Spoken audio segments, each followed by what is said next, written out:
Good evening, everyone. Welcome back to Vaesen Beneath the Masks. I did say we'd be back, and yes, we are back, albeit -1. So welcome once again to Sharon, Jim, and Blake, who are going to be joining me tonight.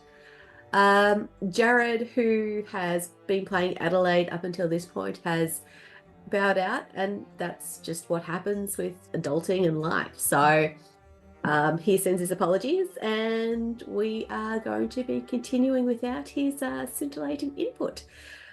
But here we are. I've forgotten what session number we're at, but that's okay. I know where everyone's at. So it has been a little bit of a hiatus, so we are going to be a little bit rusty, but I think we're going to jump back on this horse and start riding it fairly quickly. Last we left it, Dr. Bennett was on his way to the hospital. Agatha was heading to the library to undertake some research. Severino was going to go to the river and then to the library. And Adelaide's also going to be in the library. So we're going to start with the library crew, I guess. So, Severino, are you going to go to the library straight up, or are you going to go to the river first? As I recall, like the drowning or whatever happened early in the morning, so I might as well go to the library first to sort of kill some time and then go to the river and get killed later. Kill some time. I will see what I can do. Sure. So, Agatha, Adelaide, and Severino, you all troop off into the library. Adelaide grabs a book and starts to leaf through it quietly in the corner. And what are you two going to be doing? Give me some thoughts. So Agatha is going to think about what Dr. Bennett said about the body.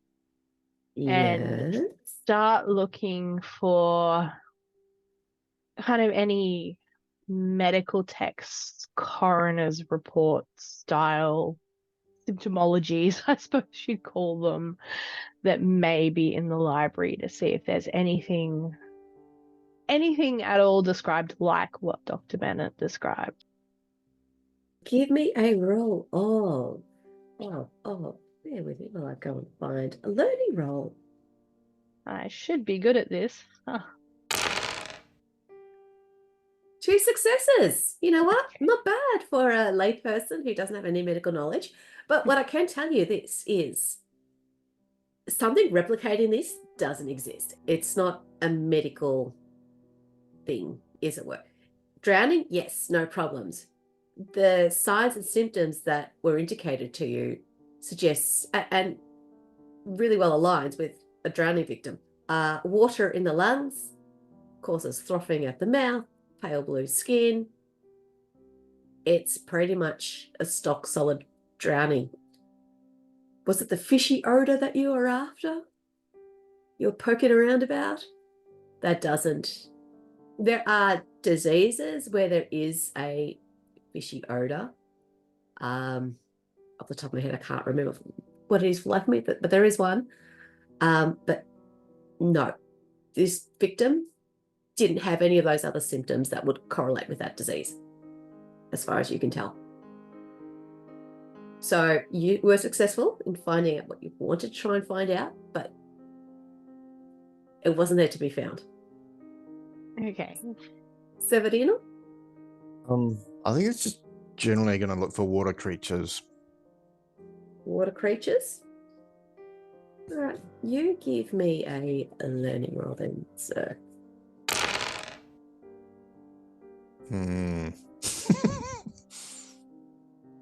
2 successes. Water creatures. Well, there's a lot in mythologies, and not just confined to Venice. Loch Ness Monster, brook horses, Niskies. There are lots of possibilities. And most of them do end up drowning their victims. You know, Jenny of the Well. still water, running water, river water, canal water.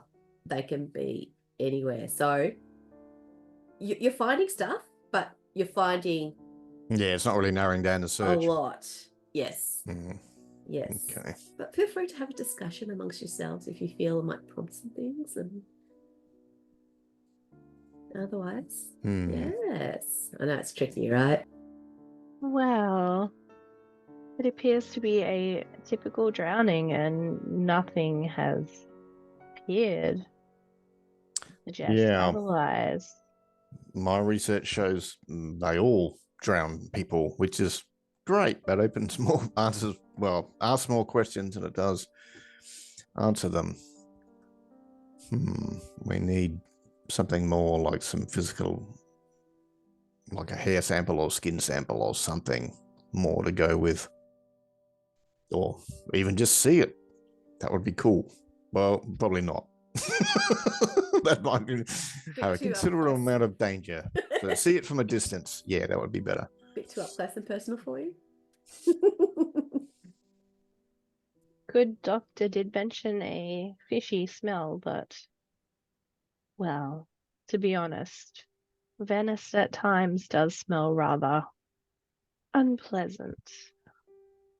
It doesn't even limit it to salt water because there's freshwater fish as well. So yeah, we need to gather more clues, more evidence. Time for hot tea, I think, and ring the bell. Yeah, sure. A minute or so later, Artemisia walks in. Can I get you anything? Tea and bread, please. But before you go, Artemisia, do you happen to know of the family of, and did Dr. Bennis give us the name of the victim? Aldotosi. Agatha will ask. She's aware of the family? She shakes her head. I'm I'm sorry. Venice is a big city. There might be worth maybe going and asking in the street where that happened, if anyone saw anything. But first, I bring you your tea and pani. Thinking perhaps of paying a condolence call to the young man's family. That would be a noble gesture. Yes. I don't know where he would be living, but you may want to speak to the gondoliers. There's the guild. I'll show you where it is.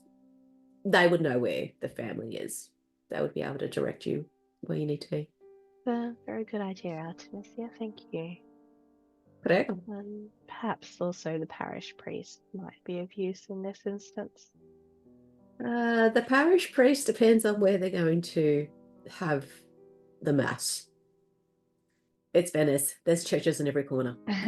Yeah, but you know. Throw a rock, you hit a church. But somebody would have been called for last rites when the body was pulled out. Probably at the morgue. That's all right. Artemisia kind of sketches a quick curtsy and turns around and disappears for a few minutes. And eventually she'll come back with a pot of tea with some cups, bread, yes, but also salami, cheese, the nibbles that always is accompanied with such things because, you know, that's what Italians are like. And she'll bring the tray in, it's heavily laden, and she'll drop it on the table. Can I get you anything else? No, you've done excellent as always. Thank you very much. Good, she'll turn around. Adelaide, I'm sorry, there's a note for you at the door. I'll go fetch it for you. Adelaide goes, no, I'll come and get it. Thank you. So Adelaide gets onto her feet and sweeps out the room and follows Artemisia out of the library. So, coffee, bread, salami, the world's good.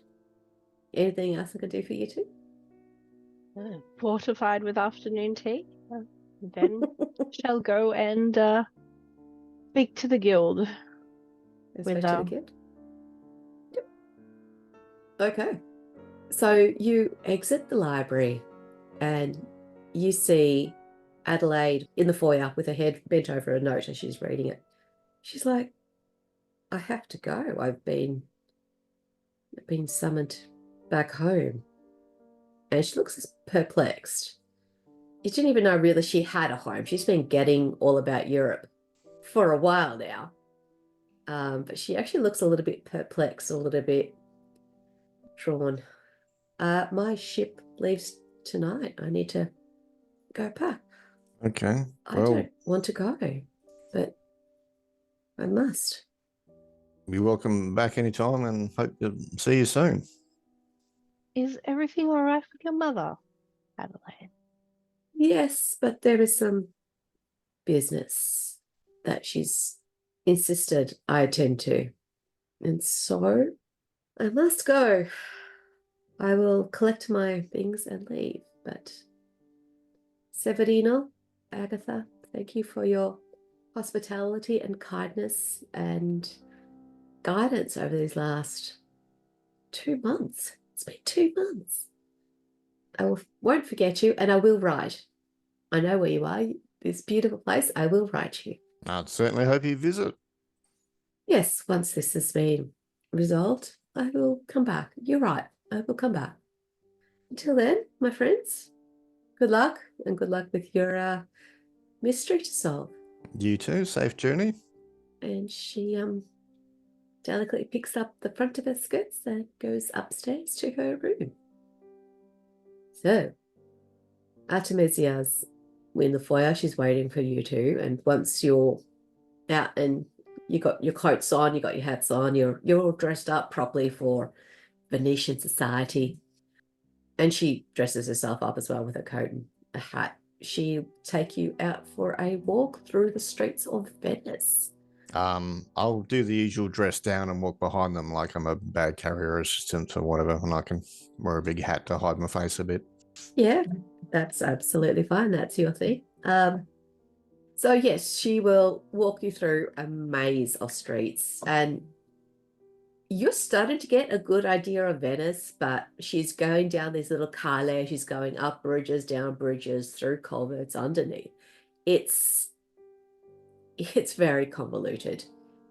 You wouldn't be able to find your way back on the direct path. Once you found the main road, you'd be fine, but there's no way you'd follow her direct path back. And she will take you to the more industrial side of the city. It's right on the edge where the canals actually come up to the sea itself, the edge of the lagoon. And you just see a forest of pylons with gondolas in all manner of manufacture. Some of them are old and battered and worn, others are brand spanking new, others are half built, others are half painted. It's all in that industrial setting where they're being built, cared for, maintained, or broken down. There's massive caverns, brick-built caverns that span over several of the small canals. And inside there, the boats are in the canals, and they're covered over by the brick caverns, and people are walking and working under the shelter of them. So Artemisia goes, well, this is the guild. Just be polite.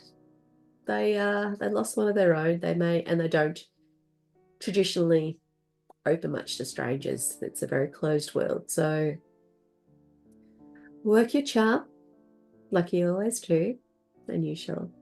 Hopefully, you'll get some information. Can we see anyone who looks kind of in charge? Yeah, you see a 50-year-old male, older, portly. He's sitting on a stool. He's got a cane in one hand. He's leaning forward with his elbow on the other. Occasionally, he just sits there quietly smoking. And every now and then, he'll kind of either grunt or indicate, or if he's really verbose, he'll bark an order. But he seems to be like the overseer. He is just watching everything that's going on. Agatha will approach him. Say, excuse me, good sir. He is a bit taken aback, leans back on the chair, on the stool, I should say, and kind of Signora, you lost. No. We wished to, well, let me explain.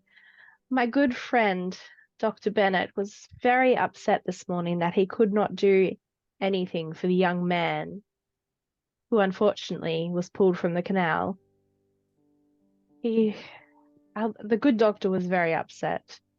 So we thought perhaps that we might make a donation to his widow or to his family. Most generous of you, Signora. Aldo was a good man. His loss will be keenly felt. When she said upset, I would have taken my hat off, and I had a little bit of bread and salami from before, and I'll offer it to him to. He kind of goes, he just pauses for that second and then, yeah, right.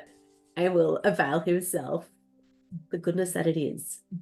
And he looks at you and he pulls out a knife from his pocket and flicks open the blade and just starts cutting slices of salami off and eating it, you know, as they do.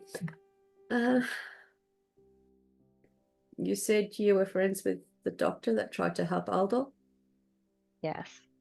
They're such a kind young man. He's very upset about the circumstances, as he always is when he cannot assist. Oh God, give me a bullshit roll. I dare you. That is true. Give me deception. Manipulation? Manipulation. Don't tell me now. 2 successes. I don't know how you do it, but you're able to do the puppy dog eyes and look sincere and ladylike and demure. You get under the guard. So congratulations. Such tragic circumstances when one is taken so young. Si, senora. It's a shock.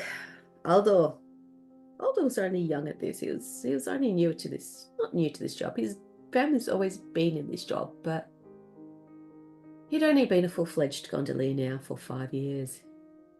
He was a good worker, hard worker. Such a strong young man from all accounts. It does seem rather unusual for such vigorous young men to be taken in such a way. Taken, senora? Well, drown. Most young men are They of the swim. vigorous sort who can swim. We swim. We must be able to swim. The canals. I don't know why Aldo drowned. He shouldn't have drowned. Perhaps some kind of accident. Perhaps. He just shakes his head sadly. I don't understand what happened. I don't know if it was an accident or something happened to him. But we mustn't let this dampen our spirits. Yes, the world goes on and we must continue. I'd like to call on his wife or mother in lieu of a wife. Madre, his mother. His Signor. mother. Yes. Here. And he opens up his front pocket and pulls out a little notepad. Gets a pencil and writes an address on it, rips it off and hands it to you. That's where Signora Tossi lives. I don't know if today is the right day to send your regards. No, of course not. We are not members of the family, but we do wish to make a contribution. It is very hard to lose such a young man, and one who no doubt assisted in providing for the family. Such a good boy. Come. Shall I have someone escort you out? It's a bit of a maze here. Or you're quite capable of finding your way out. If you would please, but don't go to any trouble. Umberto! Vieni qui. Little kid, 6'7", scampers up. And he kind of whispers at him, go take him back to the main road. Yep, kid's like, cool, let's go. Damn it. I was looking for a teenager and an adult who could pump for more information on him. What hurt? I'm not going to make it anything too easy. So, yes, you can follow little Alberto out of the maze into some more familiar streets, and you can orientate yourself from there. Okay. We'll give him a coin and if there's a street vendor nearby, a pastry. Grazie, signora! He loves it. He loves it. He wolfs it down in 2 seconds and splits off. He's got to go back to work. Okay. I'll let you guys think about your next steps. Dr. Theodore Bennett. Talk to me. Yes, well, you'd think with such time to plan my moves, I'd have a better plan than this. But basically, my plan is to go to the hospital and either try to, if it hasn't happened yet, get involved in the autopsy, or if it has, get the results of the autopsy. So yeah, Dr. Bennett is gonna, in his suit with his doctor's bag, looking as professional as possible, he's just gonna walk into that hospital like he totally belongs. Sure, no problem. So yeah, you walk into the Ospedale Civile, and there's a matron who intercepts you as you walk in, because you're not a patient, you're not a family member, you're far too professional for that. So she's eyeballed you straight up, and she's going to intercept you. She looks at you and she stands very properly, her hands in front of her. Can I help you, signora? Evening, ma'am. Yes, actually, I am here inquiring about a cadaver that was recently deposited to this hospital.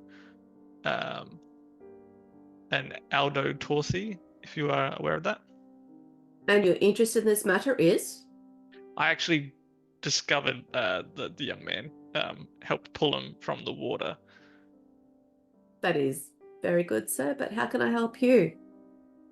Well, I don't wish to get too into the details, but in attempting to aid the young man, I noticed some concerning symptoms that are indicative of a particular sickness that I'm investigating. I work in the burgeoning field of epidemiology, and yes, I was concerned by what I saw, thinking that it may correlate to something I've been looking into, and wish to, yes, study further, or at least be involved in the process of diagnosing the young man's death. She looks you very carefully up and down, and you have that like laser level focus as she just scans you, and she goes, "Are you a doctor?" Oh yes, of course, Dr. Theodore Bennett, and I'll pull out whatever form of identification I assume I have that proves I'm a doctor, or at least proves that I am who I said I am. I don't think we have identification back in those days, but no, just your bearing, what you've got, is enough. And the fact that you've actually said, yes, I am a doctor, helps. She'll look at you for a moment. Ginny, come with me.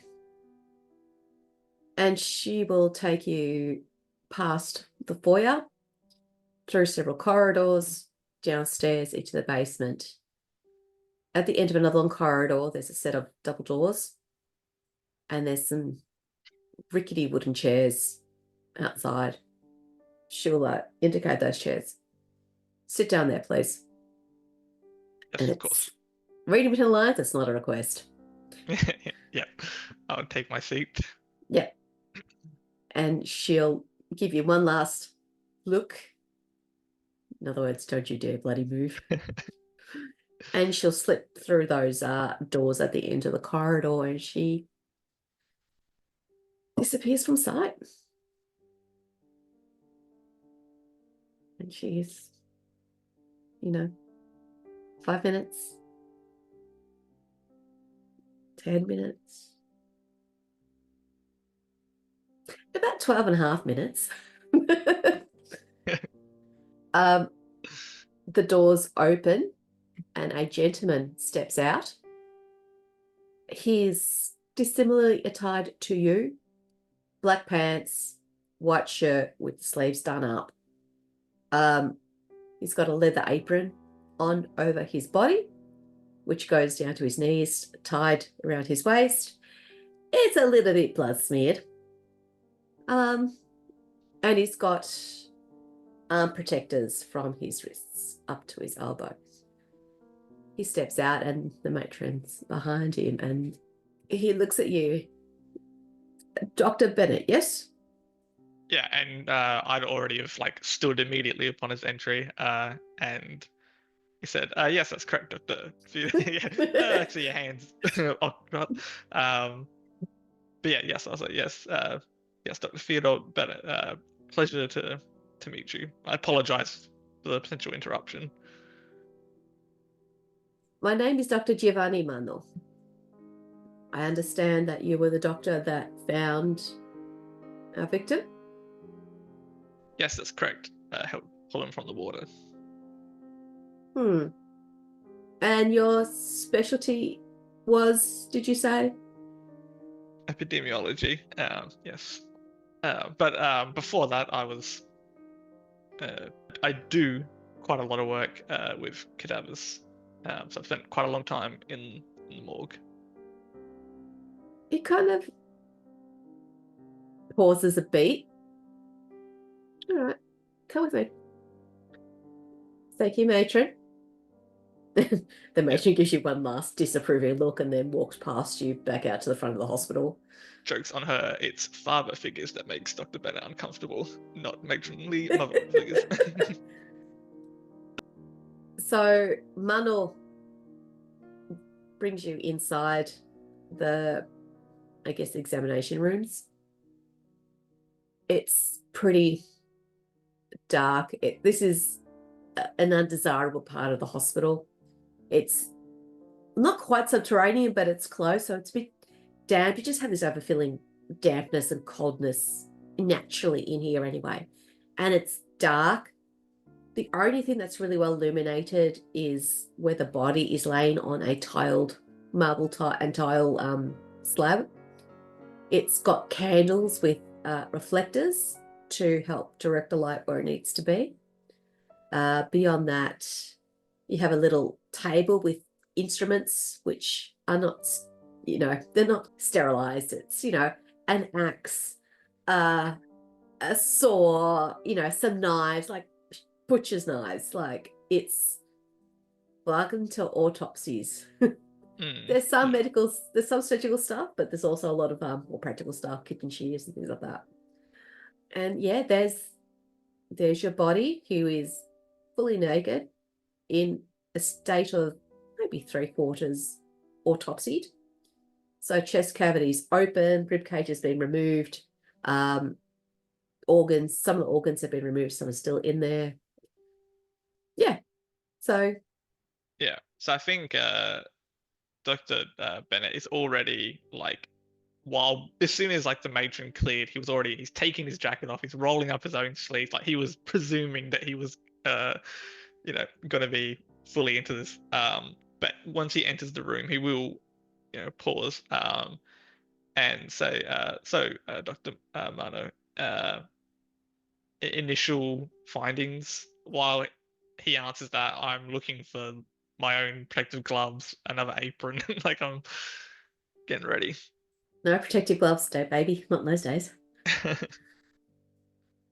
Dr. Mano will actually look at you. You tell me. Yes, it's a test. He's testing me. All right. Just for our listeners, Jim just did the big stretch as he's about to go into battle. Yeah. This is my speciality, punk. So give me a medicine roll. Let's see what we can get. How's 5 successes do you, Dr. Mano? Woo! God damn. Okay.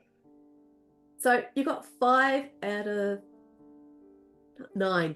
I did use my doctor medical equipment on that roll. That's fine. You've got it. That's Yep. what it's there for.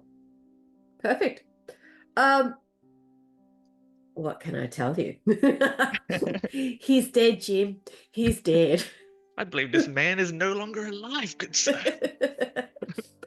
You do a visual autopsy, what they call a visual autopsy first. You don't touch with your hands, you look with your eyes in the first instance. You look at the lungs. They are very paled, very mottled. You can see that the section's been cut out and all the tissue looks really saturated with water, which is totally unsurprising. You keep looking at the rest of his torso. Heart looks in normal configuration, normal size, normal orientation. Liver, the parenchymal tissue looks perfectly fine. It's all uniform, nothing sus there. You look at the spleen, his intestines, large and small. You're looking at his bowels. You're looking at nothing's out of the ordinary except for those lungs, which obviously show signs of drowning. And sure enough, you do have that white froth, the residue of it around the edges of his mouth. The whites of his eyes have petechial hemorrhages, so little tiny blood vessel bursts. Yeah. And do you catch the whiff of... No. If you were expecting to catch a whiff of fish, it's gone. It is no longer present. Has he I guess, well, first I'll relay, I guess, that information to pass the test. And then I'll ask, his stomach contents, have they been checked yet? No, I was just about to do that. Would you like to do the honors? And he hands you scissors and a glass jar. Isn't it my lucky day? and a clamp. Yeah, and yeah, no hesitation. This is like totally normal. This is the only place he feels comfortable. So yeah, he'll dive in. It's a Quentin Tarantino film now. Sure. So you put the clamp on the base of the stomach, so where it connects onto the duodenum. I've got to remember my anatomy.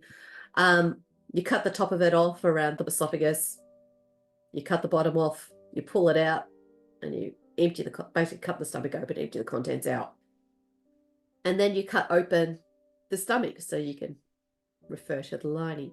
So, stomach lining looks fine. It's anatomically all correct. There's nothing untowards in that stomach. It's healthy, except the fact it's dead. But yeah, it's healthy.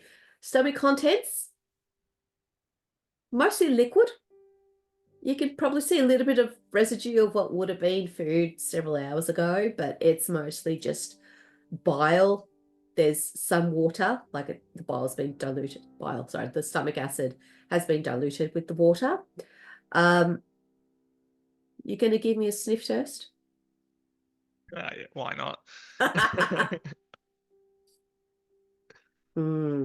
So you're clever. You know never ever to stick your nose directly over the open jar. You hold it away from you and you waft things towards you.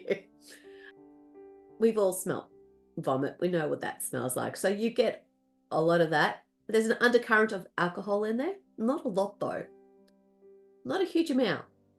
And you know, given what you do, that when bodies die, they do produce some alcohol on its own. But this is a little bit more than that level, but not enough to say this guy's a lush or a sot. Yeah. He had some alcohol on board, but not a huge amount.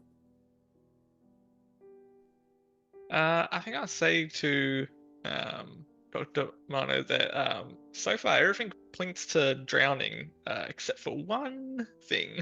And I'll say to him, the human factor.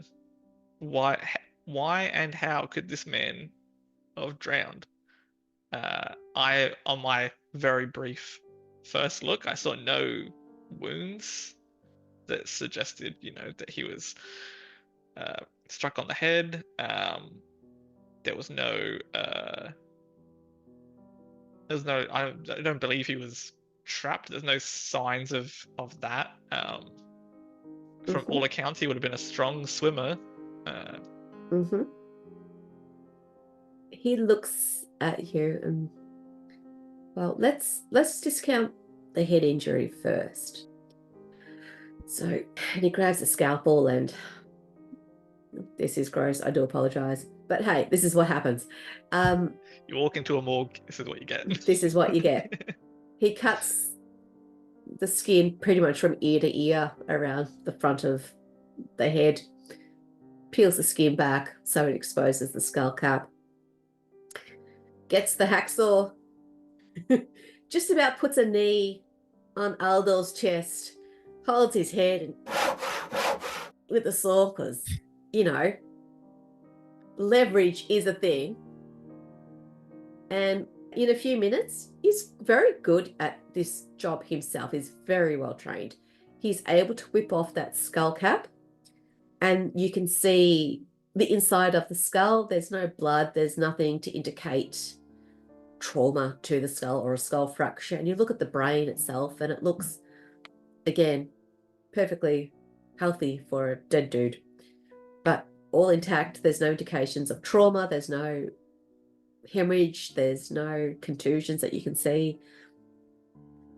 Manor puts the skull cap down, and the human factor indeed. If something happened to this man that caused him to fall in the water and drown, it's nothing that we can find. It's possible. Maybe he had a fit, apoplexy, but there's no evidence of any misadventure to this body aside from exposure to the water. Cause of death is drowning. The mechanism of death, what caused that to drowning, it has to be unascertained at this point in time. Yeah. Did you, when you began the autopsy, detect a strong fish-like scent coming from the mouth of the victim or the body? No. Okay. No. I will just take one look in the mouth again. Yep. I'm much less gentle, perhaps, seeing as we've already taken the top of the skull off. Yeah. You Just played doctor. Yeah. Just to see if there's anything else unusual in there. Yep. You wrench open the mouth. So you need to put a little bit of welly behind it, but yeah, you do force that mouth open and you have a look. That smell you're looking for, gone. And there's nothing further in his mouth. Tongue, teeth, all there, all intact. No signs of tongue biting or anything else like that. Yeah. I think I just step back, and he's frustrated. He's like resisting the urge to touch his own face. And he's like, no, right. Well, I apologize for the unconventional interruption. Appreciate giving me the time of day. Yeah, no, thank you, basically. Not at all. My pleasure. It's good to meet a colleague who is obviously as well versed with autopsies as I am. So you definitely pass the test. Yeah. Pleasure to meet your acquaintance, Dr. Bennett. Maybe I'll be seeing you again soon. Anyway, you know yes. your way out? Yes, yep. And I better leave before that matron of yours finds me. Yes, Brunhilde. Of course. Yeah. And I think what time would it roughly be? I'm going to say you're coming up to late afternoon, almost dinner time by now. Well, he's worked up an appetite. Yeah, he might would stopping past the scene be sort of on the way back to the villa? Or at least not like hugely off course, I guess. No, it won't be hugely off course. Yeah, I think he'll with the intent of heading back home, go past the site of the drowning. Okay. Yep. All right, I'll leave you as you walk through the streets of Venice in the late afternoon, weaving your way through throngs of people as they're going about their busy life. Severino, Agatha. We were going to leave seeing the family to the following day, weren't we? Yes. So it's a little bit earlier for you. Let's say it's maybe 3 o'clock in the afternoon. Might go to the church nearest to the drowning. Okay, sure. So your best bet to do that would be to go to the site of the drowning and then just kind of mosey around the area. Yes. Do that. Yes. I think Severino will, when we get to the side of the drowning, he'll just he's got a notepad in there. He's just going to make a note for like exits and entrance ways, both by water and by on the street and stuff, and do like a brief little map. Yeah, sure. You can. He's just trying to think, how would people, like victims and the murderer thing, whatever, approach or leave or whatever, and just. Yep. So the canal, it just pretty much runs straight. It's like the image in the background. It runs straight. There's a bridge over the top of it. You've got a pedestrian walk on one side of the canal and paths that lead off it. And the other side of the canal ends at the base of the building. So you'll get an alley that comes up to the canal, but then just stops dead. There's nowhere for it to go except into the water.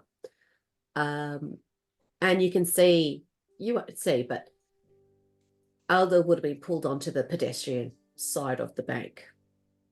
So not too far from the bridge. In fact, you can even see a couple of small daisies just left.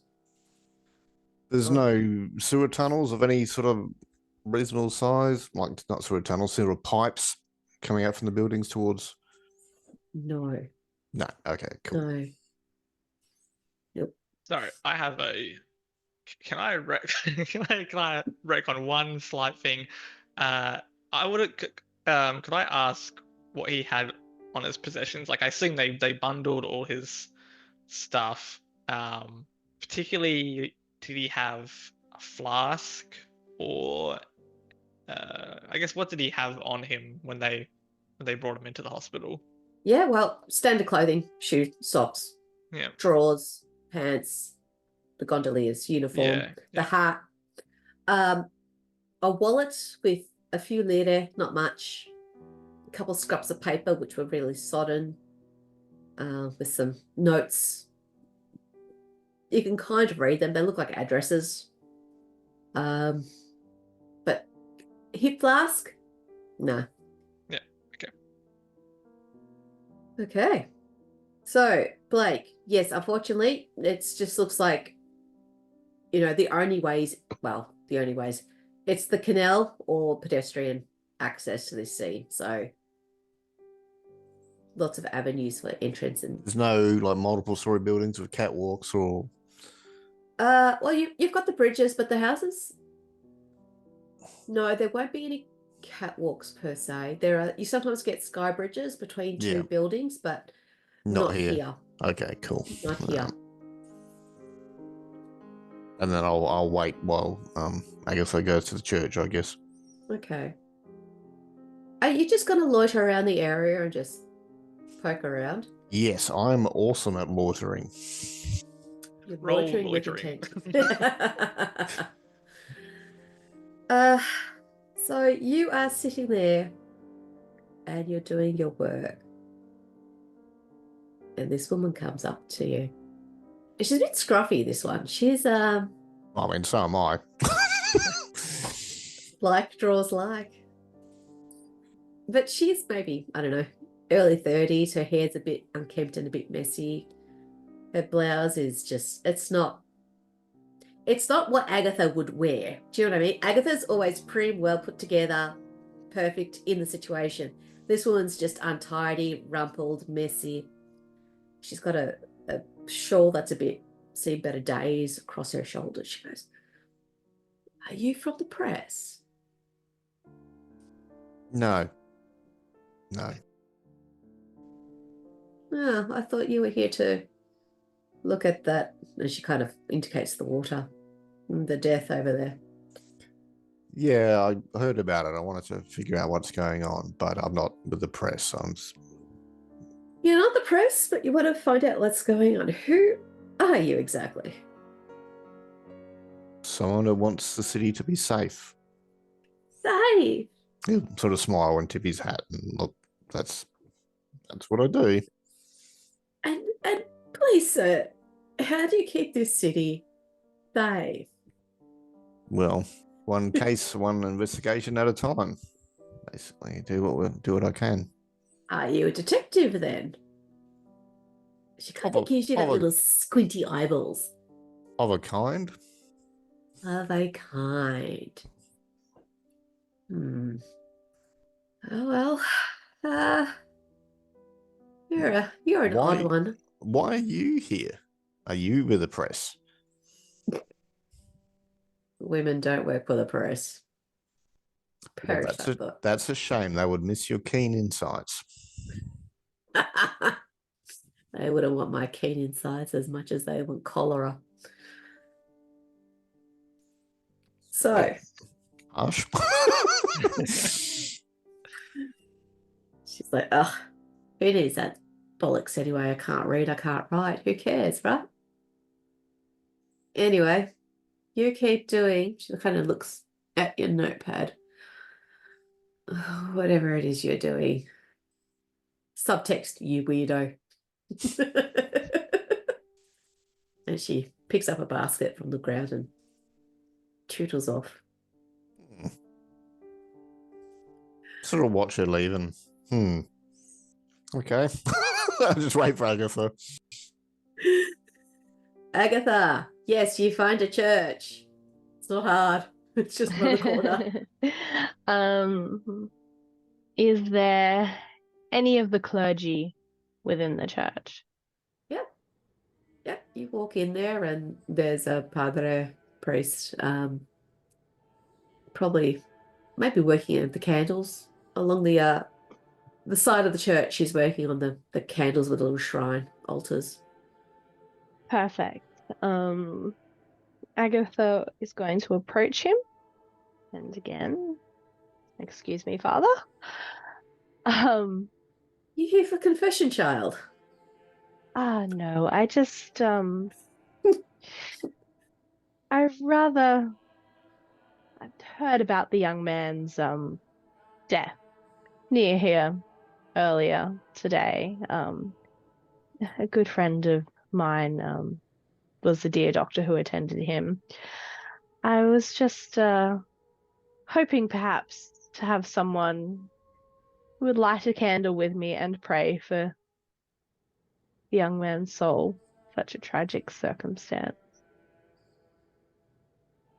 Of course. I think that is a good gesture. So yes, he will light a candle and look at the donation. Yes. Okay. Agatha has coins. She's happy to splash it around to good causes. Good. Yep. So you light a candle and he'll sit down in prayer with you for a little while. And then once they have prayed, she is going to start subtly pumping him for information on whether he knows a young man and how tragic and drownings in Venice seem unusual. Has there been any other drownings? The usual, huh? The usual, huh? Yeah. Give me an investigation. I'm not very good at investigation. I am going to push. And I'm still going to fail. Never mind. None of your equipment helps? I'm not an investigator. But she doesn't have a knife. Tell me. Pray harder, priest. I am a manipulator. An observer But manipulator. you weren't manipulating him. You were just asking him straight up information. Yeah. And Damn. he'll answer. And he'll answer your queries. And he's just, I don't have much to give you. He was not a member of this church. So I didn't know the young man. It was just that he happened to die 20 meters away from my door. Sad, sorry affair, but I can't help you. He doesn't know anything about any other drownings in Venice that have been there's perhaps unusual or unexpected. Give me another investigation, because that is a loaded question. I'm not going to do badly because, you know, she's already One given herself twice. a headache. You know, there's all the Yep. smoke in the church and the incense and It's, you know, she's in a Catholic church and she's going to get smited. she's a Protestant. She's a Protestant. Just getting a little bit of a headache here. No. Signora, you don't look very well. Do you need some water? Perhaps just some fresh air and some repose. I think I shall return home. Thank you for your kindness, You're welcome. Father. You're very welcome, Signora. And we'll leave you to it. Now what? I did have a question, and I can't remember if I asked it all those many years ago when I discovered the body. Was his gondola nearby? No. No. I think I said this, but he was off duty. He'd done his shift. Right, okay. Yep. I don't think any of us have looked at the gondola, though, in case there may be something there. Like he may have picked up on an odd passenger who left some evidence behind. Assume that would be what would the guild, or does he keep? Do you keep your gondola? I don't know much about the gondola trade. Yeah. I think, yeah, it's an interesting little guild, put it that way. But no, it's good. Oh well, we're going to have to follow that up next week, perhaps. Yeah. Cool. So, thank you very much for playing tonight, Sharon, Jim, and Blake. We hope you enjoyed it, listeners, or viewers, not viewers, you're listeners. I hope you all enjoyed it, and follow us, and we'll be back next week for another installment of Vaesen Behind Masks.